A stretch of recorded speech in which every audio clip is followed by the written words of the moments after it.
My girlfriend said, "What were you doing at the party with my sister?" I said, "You misunderstood." When she realized we had been planning her surprise birthday party, she felt stupid for almost ending everything. I, 28 male, am sitting in my now empty apartment, trying to process how a surprise birthday party planning session destroyed my entire life. 3 weeks ago, everything was normal. Now I'm facing eviction, lost my job, and my relationship is obviously over.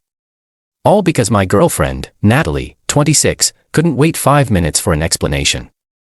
Been with Natalie for 3 years. Lived together for the last year and a half in my apartment.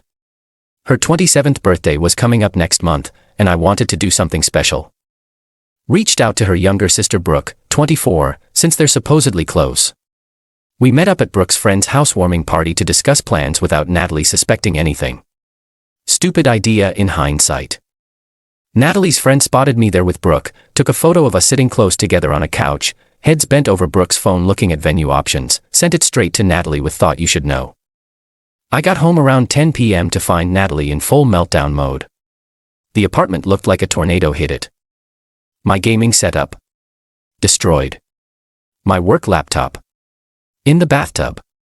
Water still running. She was on the phone with someone, screaming about how I was just like all the others and a cheating piece of garbage. "What were you doing at the party with my sister?" she demanded when she saw me. I tried to explain. "You misunderstood. Don't you dare gaslight me. I have proof. Photos. You and Brooke all cozy together." She wouldn't let me speak. Just kept screaming. Then she said the words that started this whole disaster. "I'm calling your work. They should know what kind of person they employ. And your landlord too. Everyone needs to know what you really are." I thought she was just making threats and anger. She wasn't. She actually called my company's HR department at 10:30 p.m. and left a voicemail claiming I was engaging in inappropriate relationships and creating a hostile work environment for female colleagues. Complete lies. But the damage was done. She posted on the company's public social page too before I could stop her. Then she called my landlord. Told him I was running illegal activities from the apartment. Said she'd seen suspicious packages and strange people coming and going at all hours. More complete BS. But my landlord is already paranoid about that stuff after previous tenant issues. By midnight, she destroyed approximately $3,000 worth of my belongings, including my work laptop with projects I hadn't backed up yet. Then she grabbed her pre-packed bag, guessed she'd been planning this reaction, and left to stay with her parents. Next morning, I had 15 missed calls from my boss. HR wanted me to come in immediately. The meeting was brutal. They said that regardless of the personal nature of the situation, the public posts on company pages and the serious allegations required investigation. I was suspended pending review. Without pay. My landlord showed up that afternoon with an eviction notice. 30 days to get out. He said he couldn't risk having someone with allegations living there. Didn't matter that it was all lies. The mere suggestion was enough. Brooke finally reached Natalie the next day and explained everything. Showed her all our messages about party planning, the venue bookings I'd already paid deposits on, the custom cake order, everything. Natalie tried calling me 52 times. I didn't answer. She came by the apartment, but I didn't let her in. She kept crying through the door about how sorry she was, how she'd just reacted, how she thought I was cheating because her ex did the same thing with her best friend. That's not an excuse. She destroyed my life in less than 2 hours because she couldn't control her emotions or trust me enough to have a conversation. The entitlement has reached insane levels. Natalie has convinced herself that this is all just a misunderstanding that we can work through. Like she didn't just nuke my entire existence. She showed up at my apartment again yesterday with her parents. Her dad, Roberto, actually had the nerve to say I was being dramatic and needed to man up and forgive her. This coming from the guy whose daughter cost me my income and home. She made a mistake. Her mom, Diana, said, "She loves you. Isn't that worth fighting for?" I laughed. Actually laughed in their faces. A mistake. She deliberately called my employer with false allegations. She committed fraud by lying to my landlord. She destroyed thousands of dollars of my property. Those aren't mistakes. Those are crimes. Natalie started her waterworks again. I'll fix it. I'll call them and explain. You think you can just unexplode a bomb? My company has a zero-tolerance policy. Even if they clear me, the suspension goes on my record. Other employees have seen the posts. My professional reputation is trashed. Roberto then said something that made me see red. Well, if you hadn't been sneaking around with Brooke, planning a surprise party for his daughter, which I'd already spent $2,000 on between deposits and purchases. They didn't know about the money I'd spent. Natalie went pale. I'll pay you back. With what? You work part-time at a boutique and spend everything on clothes and going out. You've never even contributed to rent here. That's when it got interesting. Diana pulled out her checkbook. How much to make this go away? I couldn't believe it. They were trying to buy their way out of accountability. You think this is about money? Your daughter destroyed my career. My mentor at the company won't even return my calls now. 5 years of building professional relationships gone. Roberto got aggressive. Listen here, you're going to forgive Natalie, or what? You'll ruin my life. Too late. Get out before I call the police for trespassing. They left, but not before Diana said, you'll regret this. Natalie deserves better than someone who can't forgive one emotional moment. One emotional moment. That's what they're calling it. HR called today. I'm officially terminated. They said the investigation found no evidence of wrongdoing, but the public nature of the allegations and the disruption to the workplace made my position untenable. Translation, even though I'm innocent, the drama is too much trouble. Brooke texted me. Apparently Natalie is telling everyone I'm the bad guy for not forgiving her. She's saying I set her up by meeting with Brooke secretly, knowing how it would look.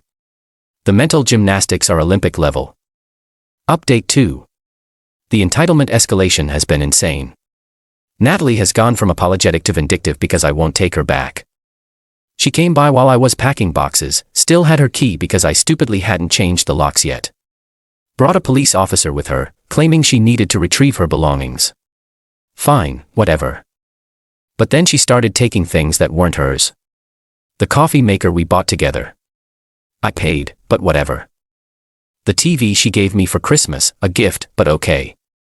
Then she tried to take my PlayStation. That's mine, I said. We shared it. I play games on it too. The cop looked tired of this already. Ma'am, whose name is on the receipt? She couldn't answer because we both knew it was mine. She had to leave it, but she made sure to be as disruptive as possible. Accidentally knocking over boxes I'd packed, stepping on bubble wrap to make noise, taking forever to gather her things. As she was leaving, she said loud enough for the cop to hear, I hope you know you're throwing away the best thing that ever happened to you. No one else will put up with your secretive behavior. Planning a surprise party is now secretive behavior. Later that day, I got a call from my bank. Someone had tried to access my account online. Multiple failed password attempts. The IP address was traced to, wait for it, her parents' house. They locked the account for security. When I went in person to sort it out, the bank manager mentioned someone had called claiming to be me, trying to get information. Female caller. Wonder who. Then the real kicker. Got a letter from a lawyer. Natalie is suing me for emotional distress and financial damages. She claims that my deceptive behavior of meeting with her sister caused her severe emotional trauma requiring therapy. She wants $10,000 for therapy costs, lost wages from missing work due to emotional distress and compensation for defamation because I told people she destroyed my property and made false allegations. I almost laughed, but then I remembered I need a lawyer now too, except I have no job and limited savings. After losing my security deposit, landlord claimed damages that were definitely from normal wear and tear, but I can't afford to fight it. Brooke called me crying. Natalie has cut her off completely, calling her a backstabbing and telling their entire family that Brooke tried to steal me. Their parents are taking Natalie's side because Brooke should have known better than to meet with her sister's boyfriend alone.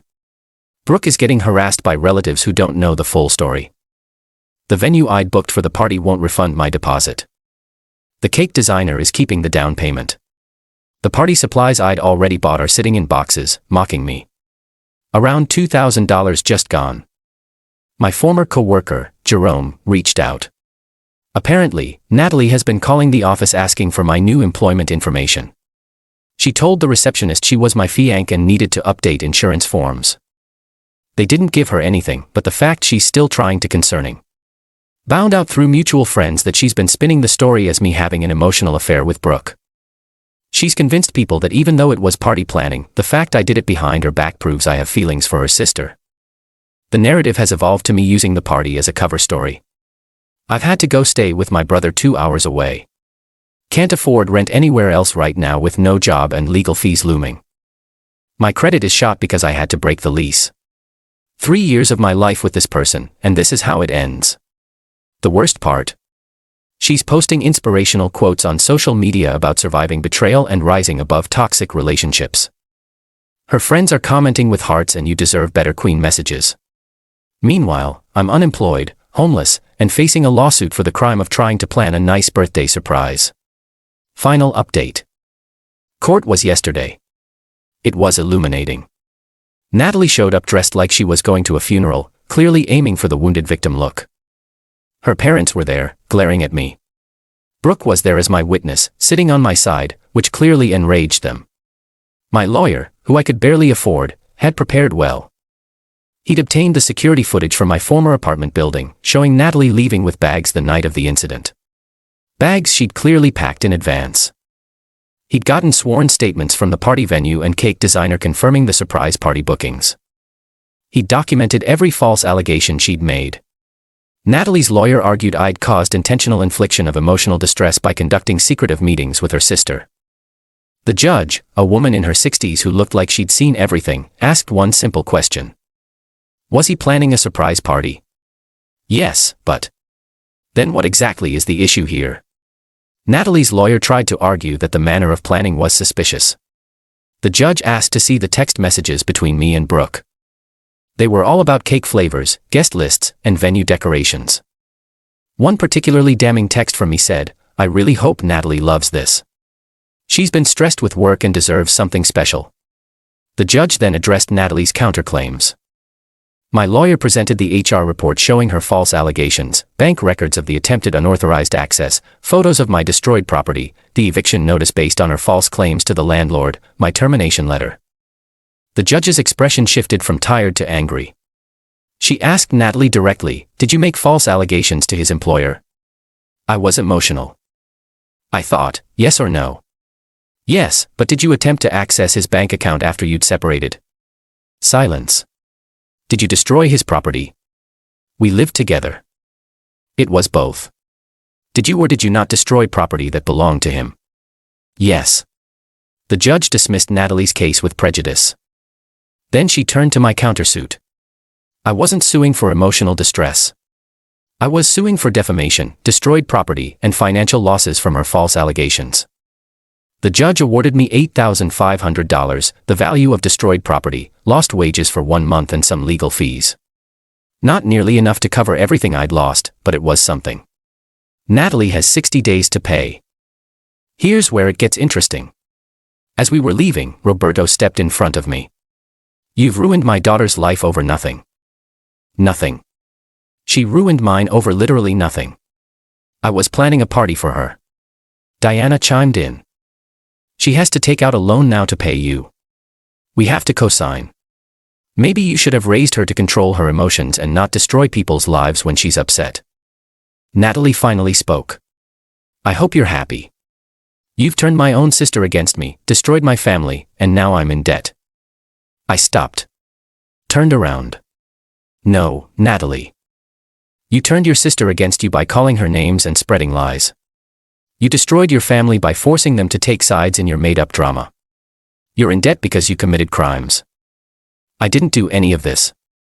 You did, all because you couldn't wait 5 minutes for an explanation." Brooke stepped up beside me. "I'm done trying to explain this to you, Nat. You cost him everything because you're insecure and controlling. We were planning something nice for you." The last thing Natalie said. "It's not fair. Couples work through mistakes. But here's the thing. It wasn't a mistake. It was a choice. Every call she made, every lie she told, every item she destroyed. All choices. I'm slowly rebuilding. Found a new job. Pays less, but it's something. Staying with my brother while I save up. Credit still shot. Reputation still damaged in my industry. But at least I'm free from someone who could destroy my life in 2 hours over a misunderstanding and then act like I'm the bad guy for not forgiving her. Brooke and I are friends. Just friends. Despite what Natalie tells people. She's actually been amazing, helping me network for new job opportunities and refusing to let Natalie's narrative stand unchallenged. The $8,500. Haven't seen a penny yet. But honestly, if that's the price to get her out of my life and learn who she really was, maybe it's worth it. Sometimes the trash really does take itself out, even if it burns your house down on the way.